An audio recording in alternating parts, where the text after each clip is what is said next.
মন্ত্রী মশাই, সকাল সকাল আপনারা তো মুখ ভারী কেন? আরে আর বলিস না, আগে রাজসভায় অনেকেই ছিল যারা আমার হয়ে কথা বলতো, কিন্তু ইদানিং সবাই কেমন বদলে গেছে। সবাই গোপালের হয়ে কথা বলছে, তাই তো? একদমই তাই। আর না বললেও কেউ গোপালের বিরুদ্ধে কথা বলে না।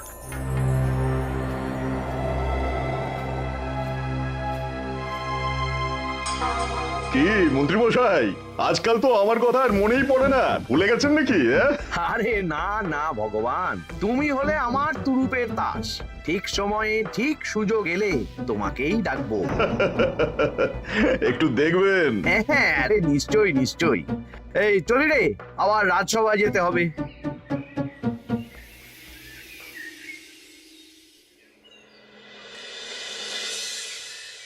আচ্ছা, তোমরা বলো তো, আমাদের রাজ্যের সার্বিক উন্নতির জন্য সবার আগে কি দরকার? মহারাজ, আমি বলবো, বলো গোপাল। সততা আর শিক্ষা, এই দুটো জিনিস মানুষের মধ্যে থাকলে রাজ্যের উন্নতি কেউ আটকাতে পারবে না মহারাজ। একদম ঠিক বলেছ পণ্ডিত, তুমি তো শিক্ষার কাণ্ডারি। তুমি কি বলতে চাও এই ব্যাপারে? মানে কিভাবে শিক্ষার আরো উন্নতি করা যায়? মহারাজ, আমি তো মনে করি পুঁথিগত শিক্ষাই শুধু শিক্ষা নয়, মানুষের ভেতরে যে পূর্ণতা আছে সেটাকে ফুটিয়ে তোলার নামই হলো শিক্ষা। যেমন? কেউ যদি খেলতে ভালোবাসে সে খেলোয়াড় হবে, গান করতে ভালোবাসলে সে গায়ক বা গায়িকা হবে। আমি প্রত্যেকের মধ্যে লুকিয়ে থাকা এই বিশেষ বিষয়গুলোকে তুলে ধরার জন্য কিছু করতে চাই। তা এটা করার জন্য কি দরকার? প্রথমত অর্থের প্রয়োজন। আমাদের আরো অনেক টুল খুলতে হবে, সেখানে এক একটা জায়গায় এক এক রকমের শিক্ষা প্রদান করা হবে। এটা ভালো প্রস্তাব। আমাদের রাজ্যে গায়ক, নৃত্যশিল্পী, অঙ্কন শিল্পী, খেলোয়াড় সব তৈরি হবে। দেশ বিদেশে রাজ্যের নাম উজ্জ্বল হবে। মহারাজ, একদম এসব উল্টো পাল্টা খরচ করবেন না। কেন কেন? মহারাজ, রাজকোষে প্রথমত বেশি অর্থ নেই, যে কোনো সময় যুদ্ধ লাগতে পারে। তাই আমাদের উচিত প্রথমে এসব না করে কামান, গোলা বারুদ, ঢাল, তরোয়াল এসব কেনা। ঠিকই বলেছ। কদিন ধরেই শুনছিলাম সীমান্তবর্তী এলাকায় ইংরেজ সেনারা নাকি ঘুরঘুর করছিল। পণ্ডিত মশাই, আপনার এই সব পাণ্ডিত্য অন্য জায়গায় ফলাবেন কেমন? এসব করে লাভের লাভ কিচ্ছু নেই। কাউকে যদি ইংরেজরা গুলি করে সে কি গান শোনাবে? হ্যাঁ, মন্ত্রীর কথায় যুক্তি আছে। মহারাজ, আপনি বরং পণ্ডিত মশাইকে কিছুদিনের জন্য ছুটি দিয়ে দিন। পণ্ডিত মশাইয়ের মাথার একটু বিশ্রাম দরকার। হ্যাঁ পণ্ডিত, তুমি বরং দিন 15 জন্য তীর্থে ঘুরে এসো। যথা আজ্ঞা মহারাজ।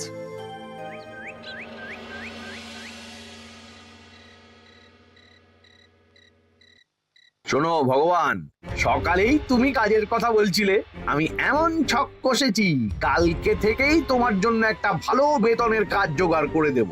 শুধু যা বেতন পাবে তার অর্ধেক আমাকে দিতে হবে, কেমন? রাজি রাজি। কি কাজ বলুন? শোনো, বাহ বাহ, দারুণ দারুণ, হয়ে যাবে কাজ।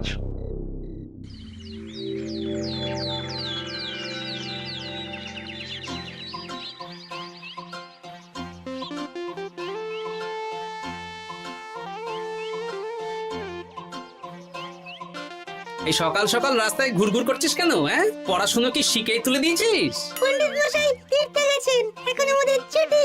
দুপুর বেলা ভাত, রাতের বেলা রুটি।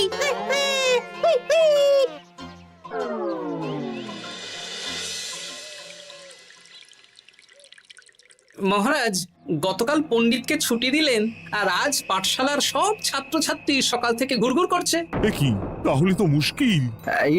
মুশকিল আসান করার রাস্তা আমার কাছে আছে মহারাজ।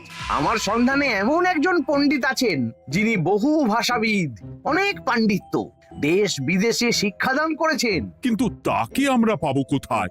তিনি কৃষ্ণনগরে ঘুরতে এসেছেন, শুধু ওনাকে বেতনটা একটু বেশি দিতে হবে, এবং তিনি এই রাজ্যের যে কোনো মানুষের চেয়ে বেশি শিক্ষিত। তার পড়ানোর ধরনই আলাদা। সে কোথায়? আমি তাই ওনাকে আজকে রাজসভায় আসতে বলেছি। মহারাজ, আপনার সাথে একজন দেখা করতে এসেছেন। দেখুন মহারাজ, বলতে না বলতেই হাজির। ওনাকে ভিতরে আসতে বলো। আচ্ছা মহারাজ।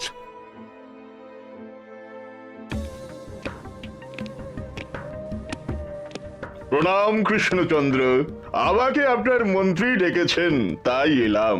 মন্ত্রীর সাথে কথা হয়েছে আমাদের রাজ্যের শিক্ষার উন্নতির ব্যাপারে। আমাদের মানে আপনি কি এই রাজ্যের? মানে এখন এই রাজ্যে আছি তো, তাই আমাদের রাজ্য বললাম। উনি সবাইকে আপন করে নেন। যাই হোক, তোমার শিক্ষার উন্নতির ব্যাপারে কি মতামত? মহারাজ, আমি এই রাজ্যের বিভিন্ন মোড়ের মাথায় টোল খুলতে চাই। তার জন্য অনেক অর্থের প্রয়োজন। তাতে কি উপকার হবে? ছাত্রদের জন্য তো নির্দিষ্ট পাঠশালা আছে। যখন শত্রুরা আক্রমণ করতে আসবে তখন তারা দেখবে রাস্তার মোড়ে মোড়ে টোল, মোড়ে মোড়ে টোল। তারা বুঝতে পারবে এখানে সবাই শিক্ষিত। আর শিক্ষিত লোককে ক্ষমতার অধীনে রাখা কঠিন, যুদ্ধে জিতলেও শাসন করা মুশকিল। কারণ অশিক্ষিতকে বোকা বানানো সহজ, কিন্তু শিক্ষিতকে বোকা বানানো কঠিন। নতুন পণ্ডিত একদম ঠিক কথা বলেছে। কোনো বাইরের রাজা বা শত্রু আক্রমণ করার আগে 5 বার ভাববে। এই সেরেছে। গতকালই মন্ত্রী বলছিল শিক্ষার দরকার নেই, অস্ত্র কিনুন, আর আজকেই শিক্ষার পক্ষে কথা বলছে। ব্যাপারটা কেমন সন্দেহজনক, নজর রাখতে হচ্ছে। বেশ, আমি তোমার এই শিক্ষা সম্প্রসারণের প্রস্তাবে রাজি। মন্ত্রী, তুমি এই প্রকল্প দেখভাল করবে। আচ্ছা, কত খরচ হতে পারে একটা হিসেব করে আমাকে জানিও, আমি দিয়ে দেব। আচ্ছা মহারাজ, আপাতত 500 মোহর দিয়ে রাখুন, পরে যা লাগবে বলে দেব। উফ, সকালে এক পত্তন বাজার, বিকেলে এক পত্তন বাজার, আর পারি না। আরে হাত চালাও, হাত চালাও। বাবা, কাজ শুরু হয়ে গেল। হ্যাঁ, আর ছাত্রদের পাঠশালার কাছে যেতে হবে না। পাঠশালা ছাত্রদের বাড়ির কাছে চলে আসছে। যেখানে সেখানে পাঠশালা। এই তো যেখানে সেখানে শিক্ষা। ঠিক বলেছ। আজ থেকে আমি আর নতুন পণ্ডিত চালু করছি। ধরো শিক্ষা, মারো পেরে। শিক্ষাকে ছাত্রছাত্রীদের মধ্যে গেঁথে দিতে হবে। এতদিন জানতাম ধরতক্তা মার পেরে, এখন বদলে যাবে। কিন্তু একটা পণ্ডিত এতগুলো পাঠশালা একা সামলাবে কি করে? খেপে খেপে। মানে সকাল 6টা থেকে 7টা একটা জায়গায়, পরে 7:30 থেকে 8:30 আরেকটা। এইভাবে বিভিন্ন জায়গায় পণ্ডিত ঘুরে ঘুরে শিক্ষাদান করবেন। না, ব্যাপারটার উপরে মহারাজকে নজর রাখতে বলতে হবে। মহারাজ, আমার মনে হয় এই পাঠশালায় আগামীকাল থেকে কেমন পড়াশোনা শুরু হবে, আপনার সেদিকে একটু নজর রাখা উচিত। হ্যাঁ, দেখি আগামীকাল সকাল সকাল বিভিন্ন পাঠশালায় গিয়ে নজর রাখবো। আর হ্যাঁ, আমাকে নতুন পণ্ডিত একটা তালিকা দিয়েছে, কোন পাঠশালায় কখন পড়াবে সেটার তালিকা। আমিও যাব আপনার সাথে।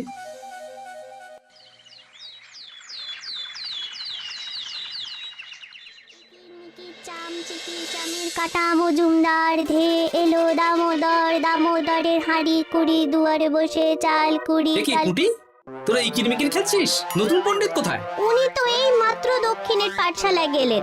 ন্যাপলা আর গুলটে আজ থেকে ওখানেই গেছে। ওদের দুজনের বাড়ি কাছাকাছি তো, তাই। আচ্ছা চলো তো গোপাল, দক্ষিণেই গিয়ে দেখি।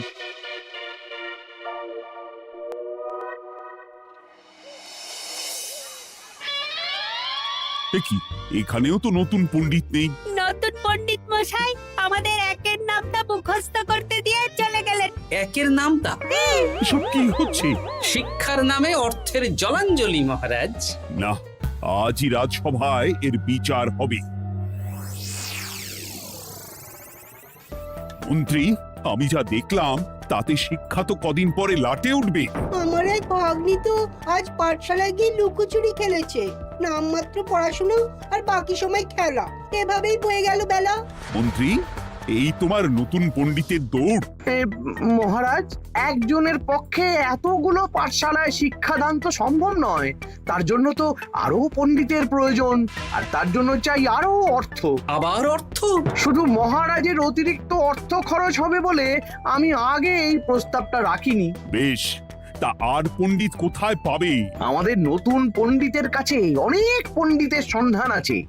উনি একটা হাঁক মারলেই সব চলে আসবে। বেশ, তাহলে তাই ব্যবস্থা করো। এভাবে শিক্ষার অবনতি আমি চোখে দেখতে পারবো না। আরো 300 মোহর লাগবে। পেয়ে যাবে। এ তো দিনে দুপুরে ডাকাতি। ব্যাপারটা ধরতে হবে। কিছু একটা ঘোট তো আছেই। আর নতুন পণ্ডিতদের যদি কোথাও একটু থাকা খাওয়ার ব্যবস্থা করা যায় তাহলে ভালোই হয়। রাজবাড়ির অতিথিশালা তো আছেই, ওখানেই না হয় ব্যবস্থা করে দেব।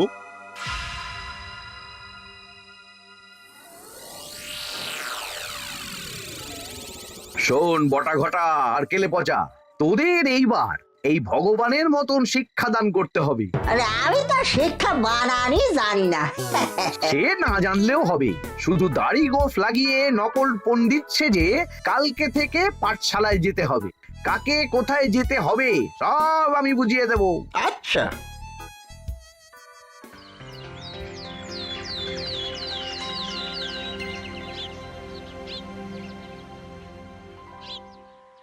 আচ্ছা বল তো, গতকাল তোদের বাড়িতে কি কি রান্না হয়েছিল? ভাত, মসুর ডাল আর লাউ ঘন্ট। লাউ ঘন্টের মধ্যে চিংড়ি ছিল? না, তা আজকে কি রান্না হবে? আজকে সকালে বাবা বাজার থেকে পাকা কাতলা এনেছে। কাতলা মাছের পাতলা করে ঝোল হবে। আর তোর? আমাদের আজ নিরামিষ, তাই কবজি ডুবিয়ে সবজি ভাতি খেতে হবে। বেশ।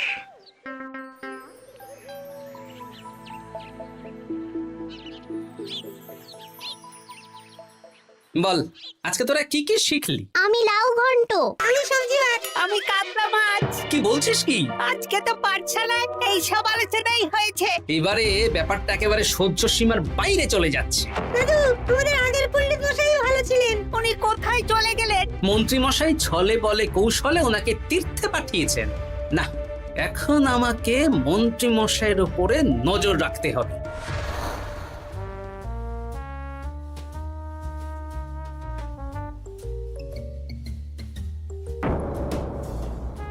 পাঠশালায় পড়ানোর ব্যাপার তো বিকেলেই মিটে গেছে। রাজবাড়ির অতিথিশালায় না গিয়ে নতুন পণ্ডিত মশাইরা এদিকে আবার কোথায় যাচ্ছেন? সাথে মন্ত্রীও আছেন, ব্যাপারটা নজর রাখতে হবে। তাড়াতাড়ি চল। চলুন চলুন। এদিকে তো বটা ঘটার বাড়ি, এদিকে মন্ত্রী মশাই কোথায় যাচ্ছেন?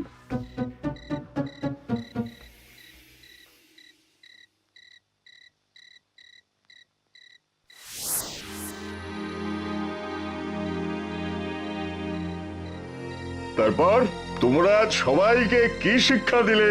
শিক্ষে সে আমাদের শিক্ষা নেই, চুরি করে দিন চলে। আমি কি করে শিক্ষা দেব? আরে ছাইপাশ দাড়ি গোঁফ থাকলে কি কুটকুট করে। তা বলেছিস বটা। আরে আরে আহারে করছিসটা কি? ভালো রোজগার পাতি কি তোদের সহ্য হচ্ছে না নাকি? ভগবানকে দেখ, সেই কবে থেকে দাড়ি গোঁফ লাগিয়ে পণ্ডিত মশাই সেজে আছেন। আমারও প্রথম দিন একটু সমস্যা হচ্ছিল, এখন সামলে নিয়েছি। আর আমাদের এই সব আলোচনা একদম করা উচিত না। বলছি মন্ত্রীমশাই, আমি কি শুধু এই পাঠশালাতেই পণ্ডিতের অভিনয় করব, নাকি রাজসভায় বসার সুযোগও পাবো? কালকেই এই ব্যাপারটা দেখছি। আগে তোমাকে রাজসভায় ঢোকাবো, তারপর এক এক করে বটা ঘটা কেলে পচা সব আমার দলের লোককে রাজসভায় ঢুকিয়ে নেব। আর রাজসভার বাকি সদস্যদের ফাঁকা করে দেবেন। একদম তাই। মহারাজ সহজ সরল মানুষ, এটাই একটা বড় সুবিধা। আচ্ছা, এই ব্যাপার। ঠিক আছে, আমি কদিন পরে ঠিক সময়ে একদম হাটে হাড়ি ভাঙবো।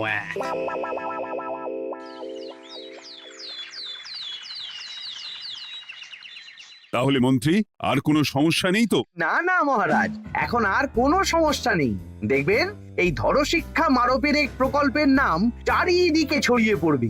আমার তো মনে হয় একটু পাঠশালাতে বিজ্ঞান নিয়েও আলোচনা করা উচিত। হবে হবে, সব হবে। এখনো সব বাচ্চারা অজ্ঞান হয়ে আছে। আগে শিক্ষায় জ্ঞান ফিরুক, তারপরে না হয় বিজ্ঞান নিয়ে আলোচনা করবে। বিজ্ঞানী তো প্রস্তাবটা খারাপ রাখেনি। তুমি কি বেশি বোঝো? তাহলে তুমিই তো বিজ্ঞান শেখাতে পারো। আমি কবিরাজি শিক্ষা দান করতে পারবো।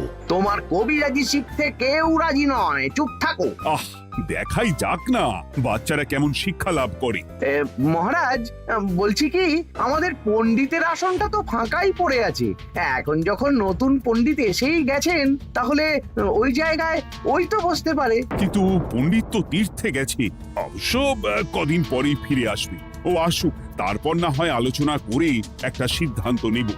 পণ্ডিত মশাই না হয় এসে পুজো পাঠটাই করুক, কিন্তু রাজসভা এরকম ফাঁকা থাকলে কেমন একটা লাগে। বেশ, তাহলে তাই হোক। কালকে থেকে নতুন পণ্ডিত আমাদের পুরনো পণ্ডিতের জায়গায় বসবে। এইভাবে রাজসভা ফাঁকা করে যেতে হবে, তাহলে একদিন সবাই আমার পক্ষেই কথা বলবে, আর শেষে রাজাকেই সরিয়ে দেব।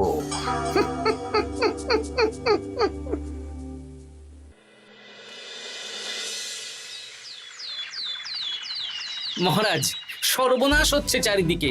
চলুন চলুন, আমি পুরো বিষয়টা ধরে ফেলেছি। কি ধরে ফেলেছো? শিক্ষার নামে ষড়যন্ত্র চলছে মহারাজ। রাজসভায় চলুন, সব বলছি। আচ্ছা আচ্ছা, আসছি। হ্যাঁ বলো গোপাল, তুমি কি বলছিলে? শিক্ষার নামে ষড়যন্ত্র নাকি? মানে গোপাল মস্করা করছে নাকি? রাজ্যে দারুণ শিক্ষাদান চলছে। মহারাজ, আমি দেখে ফেলেছি আমাদের নতুন পণ্ডিত আসলে কোনো পণ্ডিত নন। ইনি আপনাকে, আমাদের সবাইকে বোকা বানাচ্ছেন। তাই নাকি? ডাকো দেখি নতুন পণ্ডিতকে। এই তো মহারাজ, আমি চলে এসেছি। এই তো ইনি বদমাশি করছেন, শিক্ষার্থীদের ভবিষ্যৎ নিয়ে খেলছে।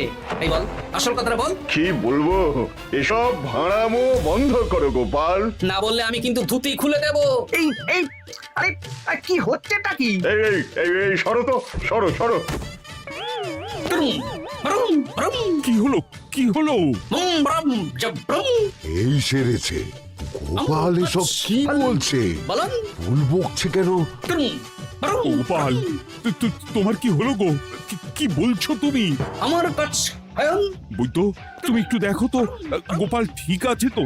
এই যে নতুন পণ্ডিত, তুমি তো অনেক ভাষা জানো, তুমি বুঝতে পারছো? মহারাজ, আমি দেখছি গোপালের মনে হয় বিশ্রামের প্রয়োজন। এই এই, তোমরা কয়েকজন মিলে গোপালকে রাজবাড়ির অন্দর মহলে নিয়ে চলো। চলুন, আমি যাচ্ছি। ওহো, গোপালের কি হলো? মাথায় লেগে গেল? ভাষা চলে গেল? সব এই নতুন পণ্ডিতের জন্য।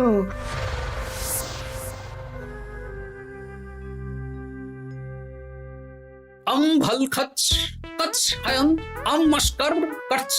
মহারাজ, আমার মনে হচ্ছে গোপালের বাইরে থেকে কিছু হয়নি, ভিতর থেকে কিছু হয়েছে।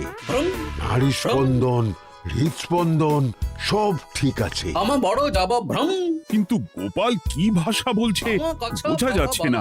নতুন পণ্ডিত, একবার চেষ্টা করে দেখো না। আমার কথা হয় না। সব তো আমি কিছুই বুঝতে পারছি না মহারাজ। আপনি যে এত দেশ বিদেশে ঘুরেছেন, আপনি বুঝতে পারছেন না?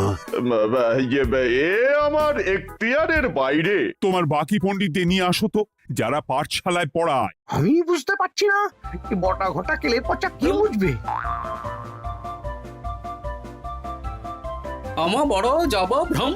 চপ করো ঘট, নল খাব মরব। কিছুই তো বুঝতে পারছি না। রাজসভায় কাউকে না দেখতে পেয়ে এখানে এলাম। ওই তো আমাদের পুরনো পণ্ডিত চলে এসেছে। শুনলাম গোপালের নাকি কি হয়েছে। এই পণ্ডিত, তুমি দেখো তো গোপালের নতুন ভাষা উদ্ধার করতে পারো কিনা। কি গোপাল, তুমি কি ভাষায় কথা বলছো? আমার মতর ভাষা কথা বলো। ওই দেখো আবার কি সব বলছে। আমো বোঝো তো পড়ছো, সবার সাথে মস্করা করছো। তমো ঠক ধরছ। হ্যাঁ, এই পণ্ডিত, এটা কি ভাষা? ঘাবড়াবেন না মহারাজ, এটা পাতি বাংলা ভাষা। বাংলা ভাষা? গোপাল শুধু আকার ইকার উকার আর বেশিরভাগ স্বরবর্ণ বাদ দিয়ে কথা বলছে। মানে গোপাল তম কছ কছ বলো। আমার নাম গোপাল ভর। মহারাজ, গোপাল বলল আমার নাম গোপাল ভর। আমার অত বকনা মহারাজ। এর মধ্যে আকার ইকার উকার এসব বসিয়ে দেখুন তো কি হয়। আমার নাম গোপাল ভাঁড়। আমার নাম গোপাল ভাঁড়। অত, আমি অত বকা বোকা নই মহারাজ। মহারাজ, আমি অত বোকা নই মহারাজ। এই তো সুন্দর ধরে ফেলেছেন। কি কেমন দিলাম? দেখলে আমাদের রাজ্যে মন্ত্রী ধরে আনা পণ্ডিতের পাণ্ডিত্য। সব এক একটা গাধা। হ্যাঁ, এ কি ভগবান, বটা ঘটা কেলে পচা। মহারাজ, এখান থেকে কি বুঝতে পারলেন? কি? শিক্ষার বাইরেও অন্যভাবে সমস্যার কি করে সমাধান করা যায়, তাও শুধুমাত্র উপস্থিত বুদ্ধি দিয়ে, যেটা আমাদের রাজপণ্ডিতের আছে। তা তো দেখতেই পাচ্ছি। আর সেই জন্যেই মন্ত্রী ওনাকে সরাতে চেয়েছিলেন, আর কিছুদিনের মধ্যে সব সভাসদদের সরিয়ে দিতেন। আমি সব মতলব শুনেছিলাম, আর এই দিনটার জন্যে অপেক্ষা করছিলাম। আজকেই তো পণ্ডিতের তীর্থ থেকে ফিরে আসার কথা। তাই আজকে এই ছোট্ট নাটকটি করলাম। এবার মন্ত্রী আর এই 4 জন নকল পণ্ডিতকে আচ্ছা করে কারাগারে গিয়ে ধোলাই দাও। ধোলাই হলো ওনাদের জন্য উপযুক্ত এবং উচিত শিক্ষা।